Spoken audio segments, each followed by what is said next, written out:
A typical residential electrical service panel layout. A residential electrical service panel, often referred to as a breaker box or load center, is the central distribution point for electricity in a home. It receives power from the utility company and distributes it to various circuits throughout the house. Key components of a residential service panel: main breaker, circuit breakers, neutral bus, ground bus, lug bar. Typical layout. The main breaker is usually located at the top or bottom of the panel. Circuit breakers are arranged in rows, often labeled with the circuit number and the type of load they serve, e.g., lights, outlets, appliances. The neutral and ground buses are typically located near the main breaker. Additional features. Safety considerations. Always consult a qualified electrician for any electrical work.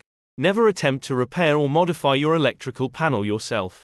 Ensure that the panel is located in a dry, well-ventilated area. Keep the panel door closed and avoid overloading circuits.